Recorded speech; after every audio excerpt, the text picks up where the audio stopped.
Welcome back to Squawk Box. A bipartisan group of elected officials are urging House Speaker Mike Johnson to bring the Senate supplemental aid package to the House floor for a vote. Our next guest is leading that charge, Congressman Josh Gottheimer of New Jersey, who co-authored the letter to Speaker Johnson, signed by about 90 members of Congress. I want to thank you for joining us. I hate to say it doesn't appear that he's necessarily going to do it, or at least do it the way you want him to. Well, he made a decision yesterday, and I hope it works. It's a high-stakes gamble to separate out the package that the Senate had sent us a couple months ago, which would include aid for Ukraine, Israel, humanitarian aid, and support for Taiwan. The Speaker has decided to break them up into pieces. We'll vote one by one. I hope this works. It's a bit of a gamble. But listen, at the end of the day, what's most important is that we get it done. We get it across the finish line. We don't have any time to waste here.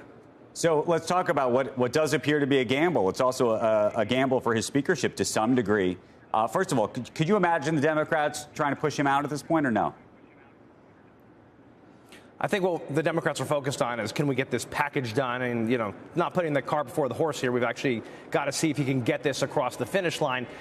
Time and time again in this Congress, Democrats have to come to the aid of the Republicans, whether it's about keeping the government open and afloat or the debt ceiling deal, getting that done. We've come together in a bipartisan way, put the country first. This is one of those moments, again, where we have to come together. One of the biggest things that I fear, and that could sink this whole thing, is if the Republicans this week try to add some sort of amendment, in effect like a poison pill, to one of these bills and would sink the whole ship.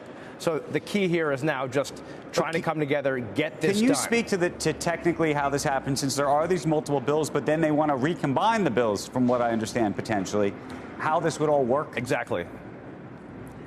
So in the simplest way possible to explain, we basically vote on a rule, a procedural motion that says that after we vote on them all individually, whatever passes gets combined back together in one bill and sent over to the Senate for a vote, right? So all these pieces will, in essence, get combined when they go to the Senate. The Senate will then consider it as a package. That's why the key is, and we haven't seen the language yet, we're expecting it today, but if it's consistent with what the Senate had sent us with 70 votes, remember when they sent it to us a couple months ago, it had 70 votes behind it, strongly bipartisan, and doing the right thing to stand up for our allies and stand up for Ukraine and Israel and get that humanitarian aid in, and of course against our number one adversary, China. If that package, if the language is consistent, I think the Senate will take it and pass it if we send it over that way. The key this week is to make sure that you don't have any extremists try to throw some language in there that would ruin the whole deal. And that's what I'm focused on.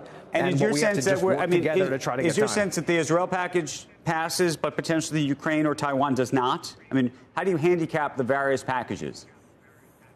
I think they'll be, given the fact that you'll get Democrats and Republicans different numbers on each bill, I think you'll get over the hump, get a majority on each of them. That's my prediction. Again, you got to see what the language says. The only way that gets derailed, I believe, is if somebody throws in something that has nothing to do with the rest of it and tries to purposely derail the package. That's the only thing that you can't really predict right now. But again, what's critically important is if you look at Ukraine and the dire situation they're in, they're getting, it's 5-to-1 in ammunition. They don't have enough missile defense systems, We know Israel, after this weekend, the attack from Iran, their systems are depleted, And of course, China continues to threaten Taiwan every day. So you look at the threat of all these democracies against our enemies, Iran, China, Russia, North Korea, that access, we've got to get this done, and we have no time to waste.